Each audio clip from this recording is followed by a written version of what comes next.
Okay भाई, finally Drew McIntyre ने कितने सारे दुश्मन बना लिए हैं WWE स्मैकडाउन में, और साथ ही अब रैंडी ऑर्टन भी ड्रू मैकिंटायर के पीछे पड़ चुके हैं। और क्या कुछ हुआ स्मैकडाउन में आज चलिए आपको बताने की कोशिश करते हैं, पर इससे पहले सब लोग इस चैनल को लाइक और सब्सक्राइब जरूर कर लो ऐसी वीडियोस के लिए। सबसे पहले हमें कोई वॉर्स की एंट्री देखने को मिलती है। कोई वॉर्स एलिमिनेशन चैंबर के लिए क्वालिफाई कर रहे हैं, उसके बारे में प्रोमो देने ही वाले होते हैं। उसके बाद हमें जेका फाटू देखने को मिल जाते हैं। जेका फाटू आकर ड्रू मैकिंटायर को चैलेंज कर रहे होते हैं।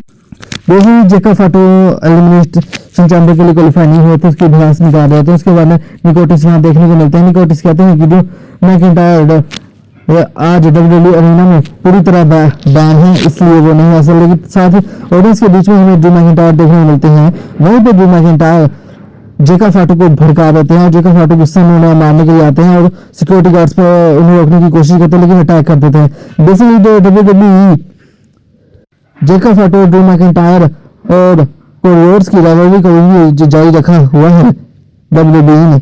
हालांकि ड्रू मैकिंटायर जब कोई वॉर्स पर अटैक नहीं करते, वो सिर्फ ड्रू मैकिंटायर के कारण बड़े गुस्से में होते हैं और झलाए हुए होते हैं। और बैक स्टेज एलिजा ड्रैगनोव देख रहे होते हैं, जो कार्मेलो हाइस के साथ अपना मैच के बारे में प्लानिंग कर रहे होते हैं। उसके बाद हमें ब्लडलाइन के टामा टोंगा पता नहीं कौन था, टाइगर लॉ का मैच एलिजा ड्रैगनोव के साथ देखने को मिलता था और ये मैच सच में काफी धमाकेदार था। लेकिन एलिजा ड्रैगनोव सक्सेसफुली इस मैच में हार जाते हैं, क्योंकि ब्लडलाइन के काफी मेंबर आकर उन पर अटैक कर देते हैं और इसके कारण टामा टोंगा या पता नहीं टांगा लो जो भी था, इनका फेस भी नहीं दिखता, वो ये मैच सक्सेसफुली जीत जाते हैं।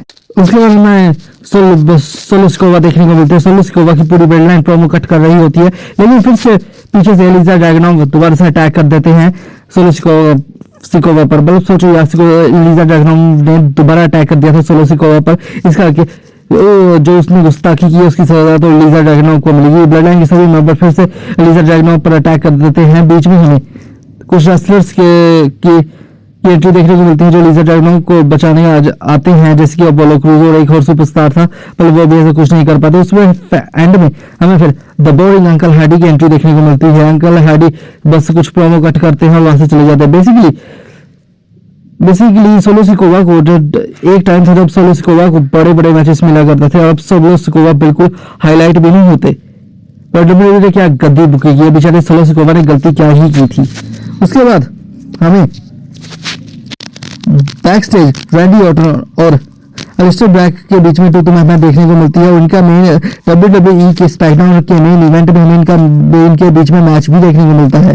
उसके बाद हमें बैक स्टेज मोटी एंटी और उसकी दोस्त देखने को मिलती है। बेसिकली वो कह रही होती है कि हम कैसे न्यू टैग टीम चैंपियन बनेंगे। उसके बाद मेरे से इनका क्वालिफाइंग मैच भी होता है। उसके बाद हमें SmackDown women's champion Jade Cargill देखने को मिलती है। जेड कारगिल बेसिकली WWE के रिंग में आकर कहती है कि जोडिनी ग्रेस मुझे चैलेंज करने आई थी, लेकिन जोडिनी ग्रेस भी चैलेंज नहीं कर पाई, इसलिए वो लिव मॉर्गन को मैसेज दे रही होती है कि लिव मॉर्गन तुम्हारे पास अच्छा रास्ता है कि तुम मुझे चुन लो, क्योंकि उसके बाद में तुम रेसलमेनिया में हराऊंगी। अगर लिव मॉर्गन तुमने ऐसा नहीं किया तो जो भी एलिमिनेशन चैंबर में जीतेगा मैं उसको मुझे चैलेंज करना होगा। उसके बाद जेड कारगिल वहां से जा रही होती है, तब हमें the 14 time world champion Charlotte Flair की एंट्री देखने को मिलती है। उनके बीच में तू तो मैना भी देखने को मिलती है, हल्का सेगमेंट भी देखने को मिलता है। उसके बाद हमें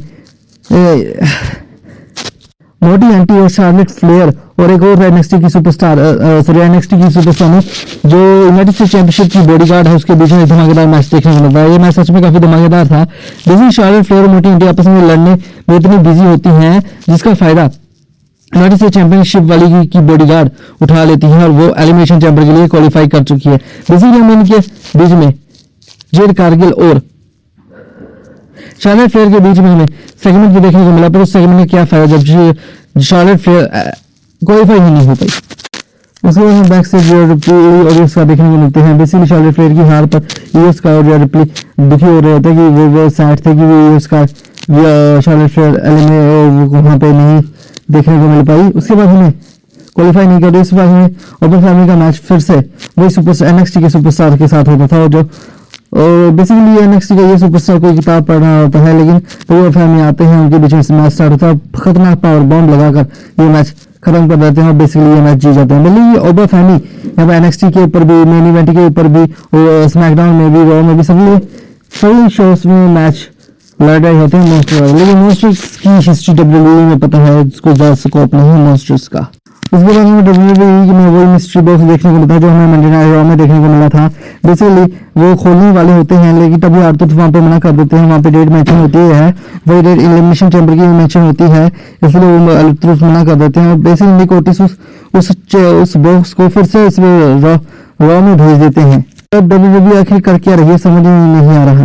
उसी बाद हमें डब्ल्यूडब्ल्यूई के नेक्स्ट वुमेन्स मैच देखने को मिला है, जिसमें हमें टिफनी का मैच अल्फा फायर के द्वारा साथ देखने को मिलता है, जिसमें जैसे कि इन्हें अपने फैंस की मदद तो करती है, लेकिन टिफनी टाइम चल रहा होता है, इसके करके टिफनी ये मैच जीत जाती है।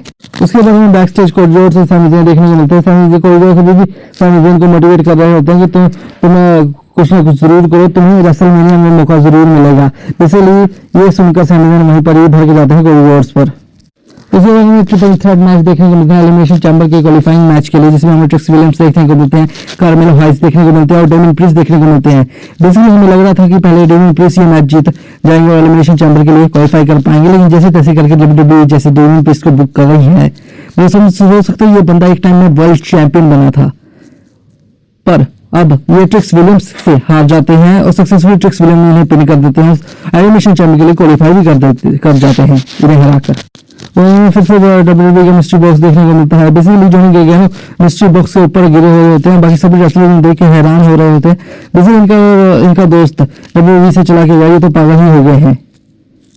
उसके बाद हमें रिया रिप्ली का मैच गुलिया के साथ देखने को मिलता है। बेसिकली रिया रिप्ली और गुलिया का मैच बीच में रोक दिया जाता है कि मोटी आंटी की टीम रिया रिप्ली पर अटैक कर देती है। उसके बाद हमें यूएस का देखने को मिलती है, यूएस का आते ही बड़ी बुरी तरह पेलती है मोटी आंटी को, और उसके साथ ही रिया रिप्ली भी रिंग से बाहर कर देती है मोटी आंटी की पूरी टीम को। उसमें बैक स्टेज डमीज देखने को मिलते हैं। डमीज और नवा फैनी के बीच में एक प्रमुख कट होता है, जिसमें डमीज कहते हैं कि अगर तुम मेरे इशारों पर चलोगे तो तुम डब्ल्यूडब्ल्यूई के अगले बड़े सुपरस्टार बन सकते हो, क्योंकि तुम डब्ल्यूडब्ल्यूई में कोई नॉर्मल मैच रेसल नहीं करने वाले, तुम रेसलमेनिया तक अटेंड करोगे, रेसलमेनिया मेन इवेंट तक रेसल करोगे अगर तुम मेरे साथ रहोगे।